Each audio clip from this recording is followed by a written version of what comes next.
semences. Donc présenté par Dominique Bernier des Amis de la Terre. Alors, tout au long de cette conférence, Madame Bernier va énoncer les éléments qui permettent d'affirmer que les semences, en particulier les semences de variétés potagères, font partie du patrimoine mondial de l'humanité.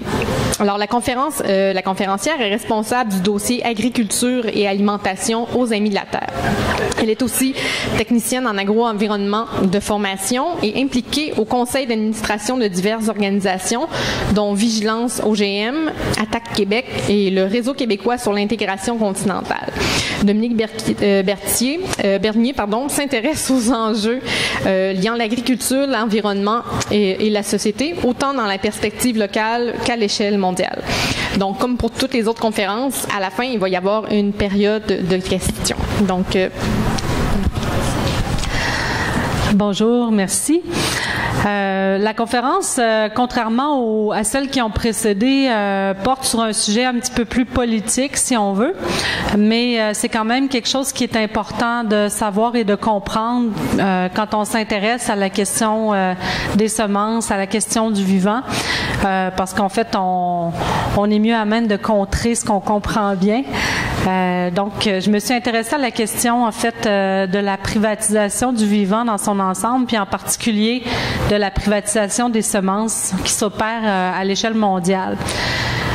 Pour faire un petit historique assez bref, en fait, on peut dire que auparavant, disons avant les années, avant le milieu du 20e siècle, les semences étaient considérées comme non sujettes au brevet. Non, c'était pas possible, en fait, de breveter les semences. En fait, c'était possible, mais tacitement, c'était convenu que les brevets s'appliquaient uniquement aux choses qui sont faites de main d'homme ou de main de femme.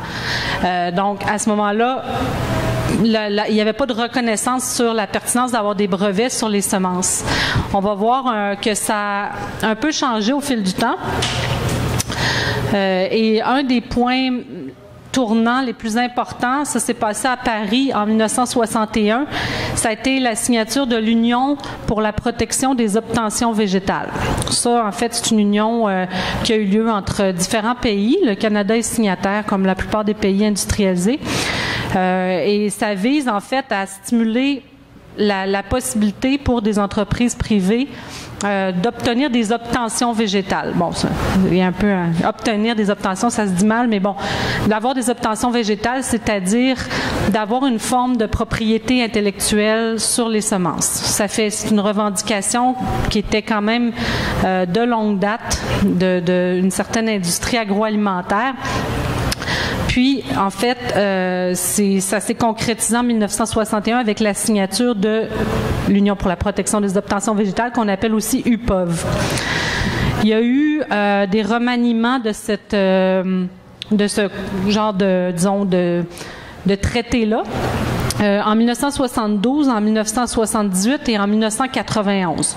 D'une fois à l'autre, il y a toujours eu une légère perte de droits pour les agriculteurs par rapport aux semences et une légère augmentation des droits pour les entreprises multinationales producteurs de semences, qui souvent, il faut savoir, ne produisent pas les nouvelles variétés végétales. En fait, souvent, ils vont racheter de petits producteurs une variété qui a été développée par le producteur. Donc, les variétés végétales, il faut savoir qu'elles se sont développées sur, on estime, environ 10 000 ans, donc depuis les débuts d'une agriculture plus stable dans l'histoire de l'humanité. Et ça s'est fait par la patiente sélection de génération en génération des caractéristiques souhaitées chez les végétaux. Donc, on faisait pousser, par exemple, des tomates et on conservait les semences des tomates qui étaient les plus résistantes, mais qui étaient aussi les plus savoureuses, qui se conservaient bien. Donc, on conservait les semences des plants, des individus, dans le fond, qui avaient les caractéristiques qu'on recherchait. Ça a changé justement avec l'imposition de ce traité-là. C'est pas la seule façon, on va en voir d'autres plus tard, mais ça a été quand même un gros morceau. Donc on disait que ça a été signé en 1961 avec comme objectif de protéger les nouvelles variétés végétales par des droits de propriété intellectuelle, donc une forme de brevet. Les caractéristiques que doivent avoir les nouvelles variétés, les variétés végétales pour faire l'objet de ce mécanisme de protection intellectuelle, c'est qu'elles doivent être nouvelles. Donc, nouvelles, ça doivent avoir des caractéristiques différentes de ce qu'il y avait avant. C'est assez difficile à évaluer. Parce que ça se ressemble des plantes. Donc, qu'est-ce qui est vraiment nouveau? Ça peut être assez subjectif. Est-ce que c'est assez nouveau pour qu'on décide que ça doit être breveté ou pas? Ça reste assez subjectif.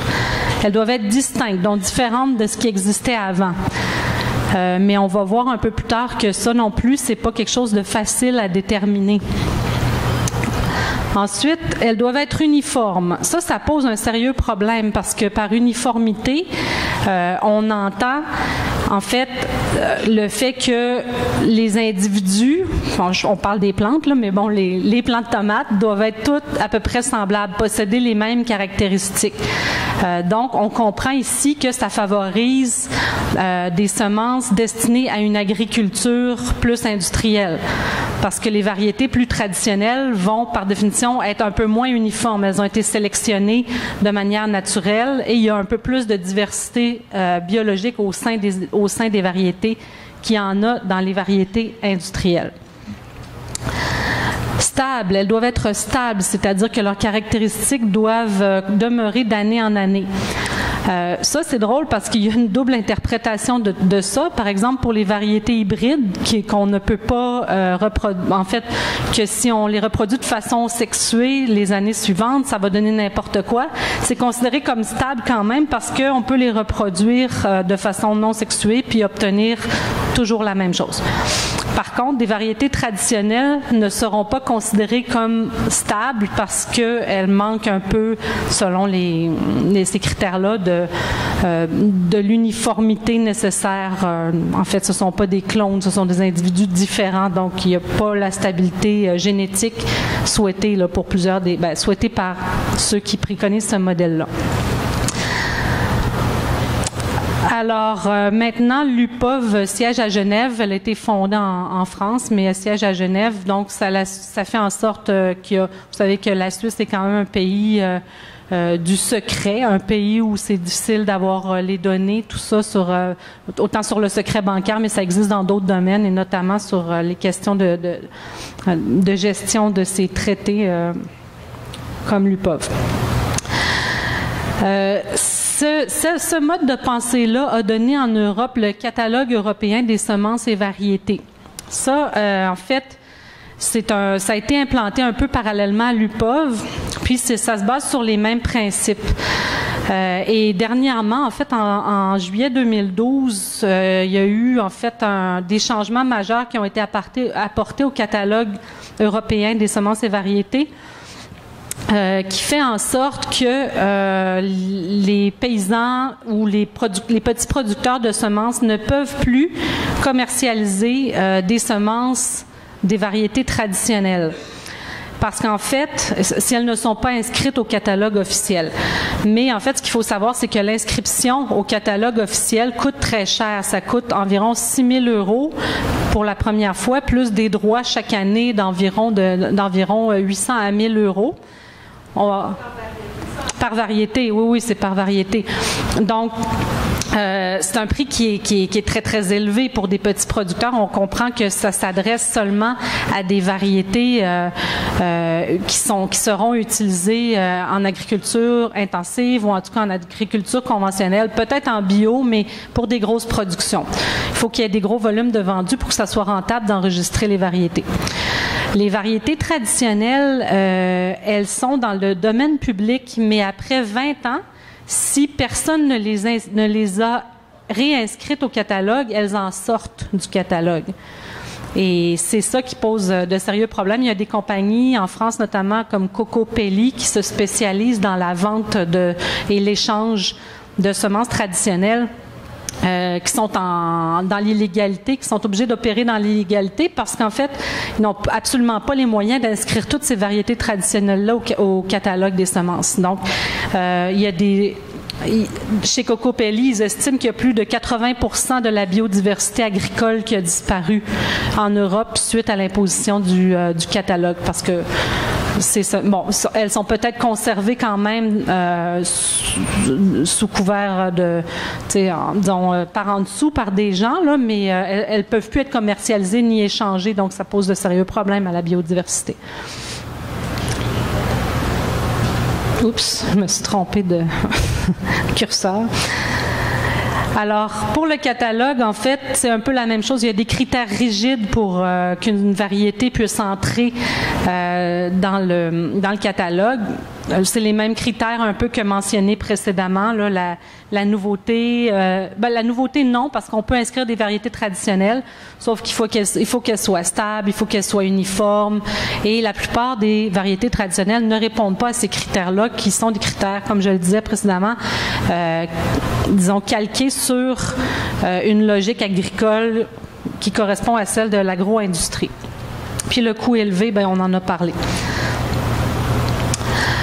Aux États-Unis, il y a parallèlement eu, en fait, beaucoup de tentatives d'appropriation. Il y a comme deux courants dans le monde, et les deux courants sont présents aux États-Unis aussi. Et en fait, des courants qui tiennent à conserver les semences dans le domaine dans le domaine public, et un autre courant qui dit non, il faut encourager l'industrie, il faut permettre qu'il y ait des droits de propriété intellectuelle pour favoriser. L'argument, en fait, c'est que ça va favoriser la création de nouvelles variétés. C'est discutable comme argument, parce qu'en fait, le fait de privatiser, d'avoir des droits de propriété intellectuelle sur des semences, ça fait en sorte justement que des producteurs ne peuvent plus essayer de développer de nouvelles variétés à partir de ces variétés-là. Or, on part toujours d'une variété X pour arriver à une variété Y, on ne peut pas créer ça à partir de rien. Donc, si on ne peut plus le faire à partir des variétés parce qu'elles font l'objet de droits de propriété intellectuelle, ça limite la possibilité de créer de nouvelles variétés. Ça ne l'encourage pas. Les agriculteurs l'ont toujours fait bénévolement. Donc, c'est pas un avantage pour eux qu'il y ait des droits là-dessus. En 1986, il y a eu le premier essai en champ d'une culture transgénique. C'était une culture de tabac, en fait. Et puis, ça a donné lieu, auparavant, là, pas ça a donné lieu, mais auparavant, en 82, il y avait eu le premier brevet sur un gène en Californie. Et suite aux premiers essais en champ d'une culture transgénique, ils ont vu là une opportunité intéressante, en fait, de privatiser une partie du génome et de privatiser le vivant d'une certaine manière. Ça ouvrait un nouveau marché pour ces entreprises-là. Et en 87, à la suite de beaucoup de pression, d'années de pression, en fait, l'Office américain des brevets a officiellement reconnu la possibilité de breveter le vivant. Au Canada, ça s'est fait, en fait, en 82. Donc, on a été précurseurs dans ce domaine. Il y a plusieurs façons de privatiser les semences, aux États-Unis notamment. Il y a la possibilité de mettre des brevets sur des transgènes, de mettre des brevets sur d'autres mécanismes aussi qui ne sont pas nécessairement le vivant en tant que tel, mais la façon d'obtenir telle ou telle caractéristique. Depuis assez longtemps aussi, il y a la possibilité de mettre des marques de commerce sur des semences. Même, il y en a dans le bio, vous savez peut-être que le kamut, cette céréale qui rappelle un gros grain de riz, est une marque déposée. Donc, ça aussi, c'est une forme de protection intellectuelle. Et il y a les obtentions végétales comme celles qui sont incluses dans l'Union sur la protection des obtentions végétales. Donc, ça fait comme quand même plusieurs filets de sécurité là, pour des gens qui décident de privatiser une variété. Oui.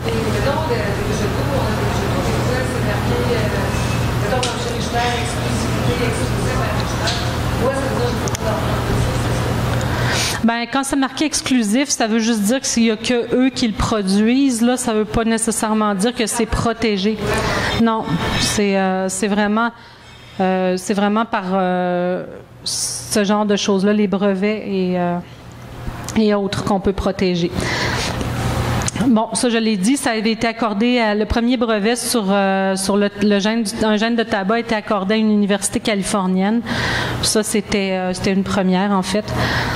Par la suite, il y a quand même eu des choses intéressantes, notamment en 83. Suite à tout ça, là, suite à ce mouvement qui naissait vers une privatisation accrue des semences, la FAO, qui est en fait l'organe des Nations Unies qui se préoccupe d'agriculture et d'alimentation, a fait un engagement. Plusieurs pays membres de l'ONU ont pris un engagement international sur les ressources phytogénétiques dans le but, en fait, vraiment de reconnaître la contribution passée, présente et future des agriculteurs à l'entretien et à l'amélioration des plantes.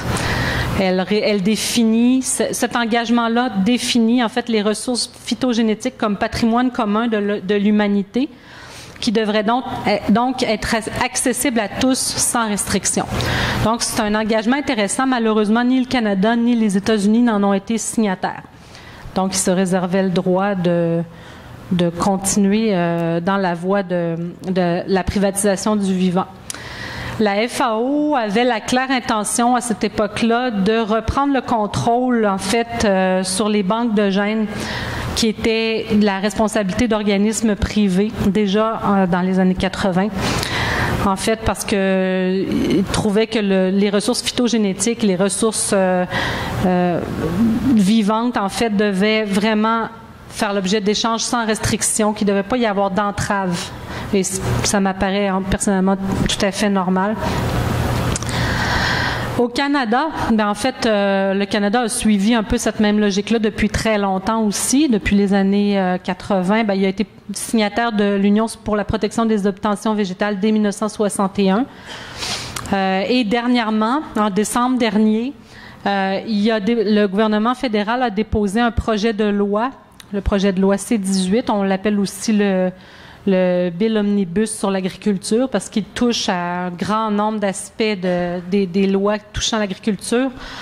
Mais un des éléments très, très importants, c'est qu'il s'est vraiment aligné sur la dernière mouture de l'UPOV, c'est-à-dire ce qu'on appelle UPOV 91, la dernière négociation de l'Union pour la protection des obtentions végétales. Et là, ce que ça fait, c'est que les droits des agriculteurs de ressemer d'année en année leurs graines deviennent de simples privilèges. Ça a l'air d'une nuance, mais au niveau juridique, c'est quand même important parce que le législateur, à tout moment, peut retirer ce privilège-là. Et d'autre part, ils n'ont le droit de ressemer que sur leurs propres exploitations. Ils ne peuvent pas le faire sur des terres louées. Ils ne peuvent pas échanger avec leurs voisins. Ils ne peuvent pas développer de nouvelles variétés à partir de ces graines-là s'il y a eu des obtentions végétales. Donc, ça vient donner un contrôle presque absolu. Ça ne va pas aussi loin que le catalogue des obtentions végétales, le catalogue européen des variétés, je veux dire, mais c'est un pas dans le même sens qui va quand même très loin. Ce projet de loi-là est actuellement en deuxième lecture au Parlement. Il y a 3 lectures en tout. Il pourrait être adopté cette année.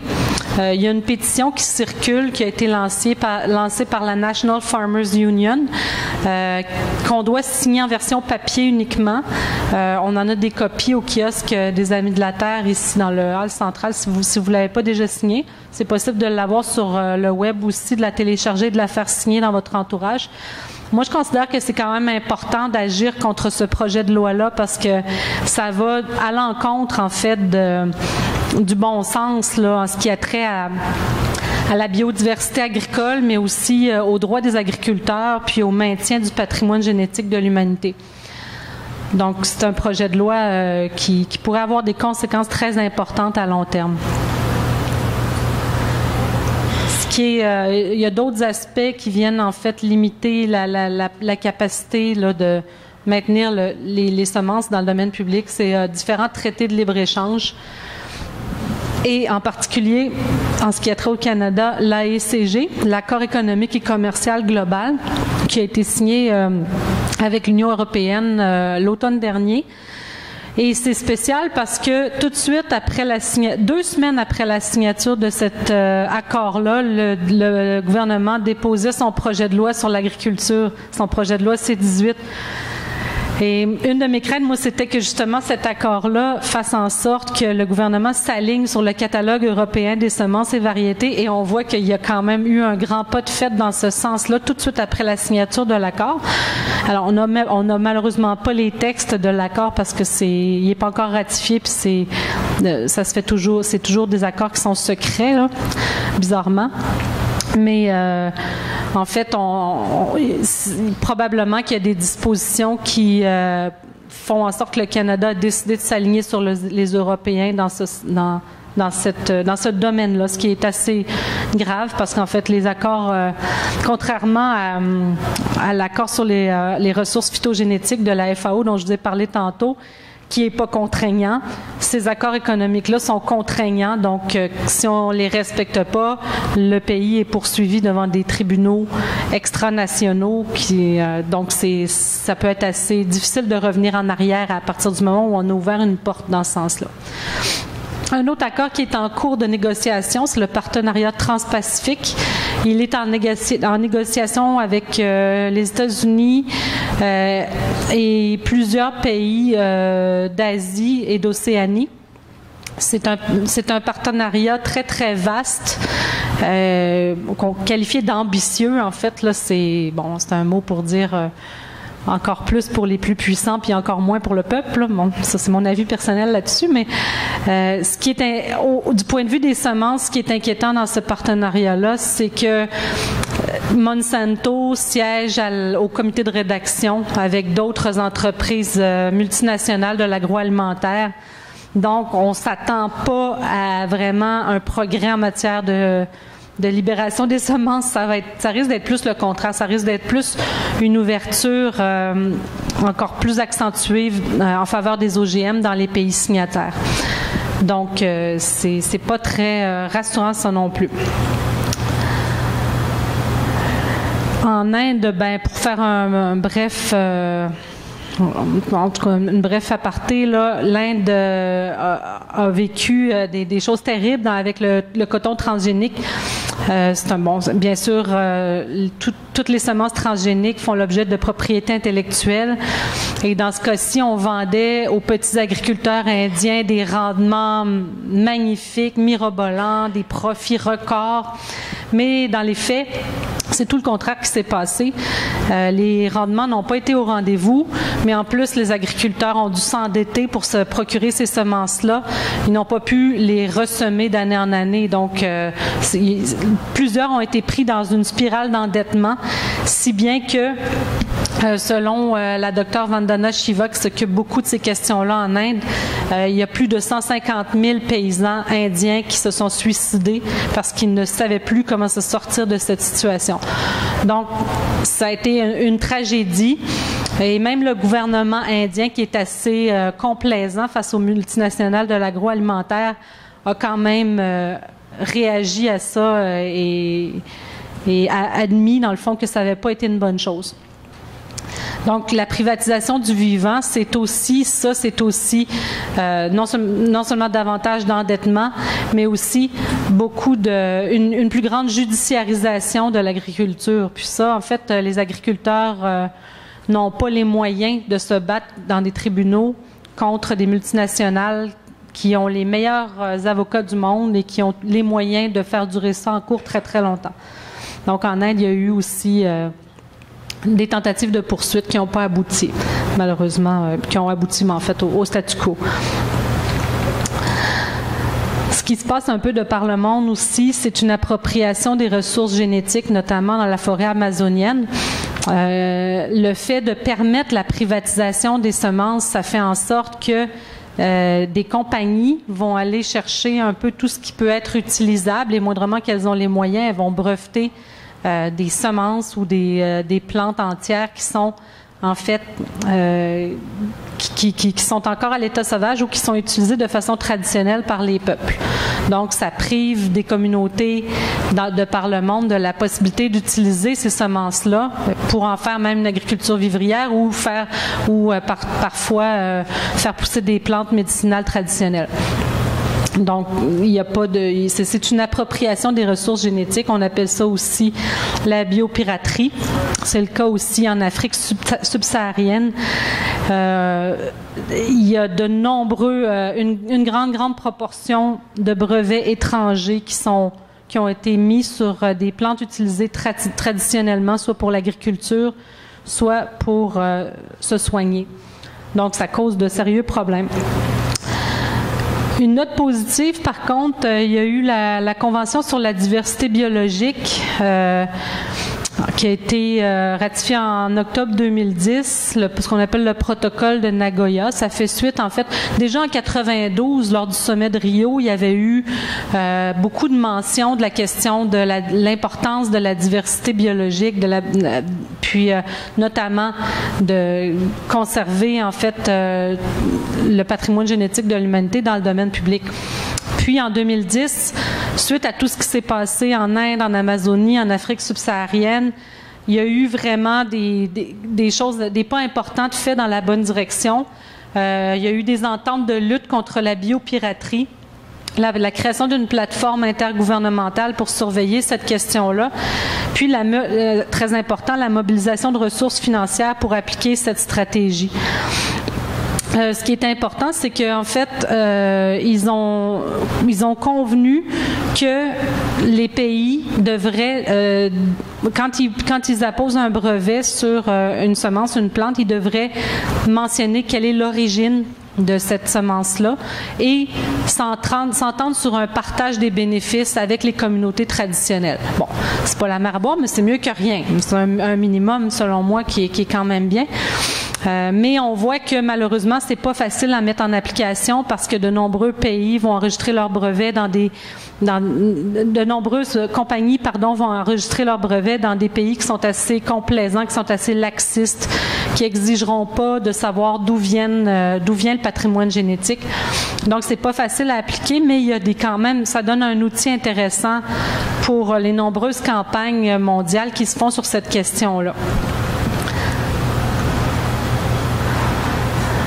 Puis en fait, les solutions, il y en a, parce qu'il faut bien qu'il y ait des solutions.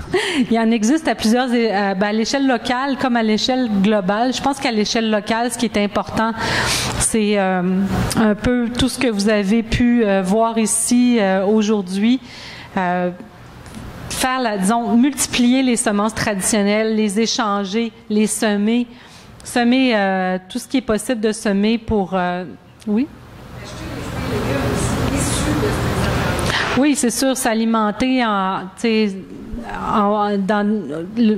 auprès de commerçants dont on sait qu'ils vendent des plantes qui sont en fait issues qui ont été poussées à partir de variétés traditionnelles. C'est pas nécessairement facile, mais il y a quand même ici à Québec plusieurs endroits où on peut se procurer de la nourriture responsable, si on veut. Donc, je pense que c'est ça. Au niveau local, ici, ce qu'on peut faire, ça passe beaucoup par l'échange de semences, par le maintien d'un bon niveau de biodiversité au sein de nos cultures.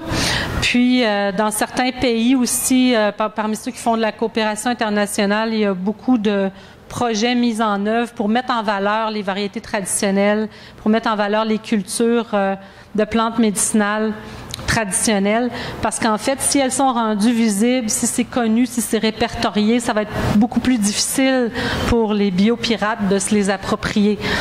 Parce que une des façons, en fait, ils profitent du fait que ces plantes-là ne sont pas nécessairement connues, elles ne sont pas nécessairement répertoriées, il n'y a pas nécessairement de nom scientifique même dans certains cas encore sur ces plantes-là.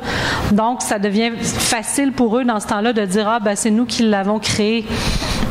Alors, tandis que si, en fait, il y a des programmes pour les répertorier, les mettre en valeur, les faire pousser, les multiplier, là, ça va devenir quand même plus facile pour les peuples de revendiquer leurs droits sur ces plantes-là. Vous aviez une question? La banque de semences, c'est en train de créer en Norvège, c'est financé par qui? C'est assez nébuleux.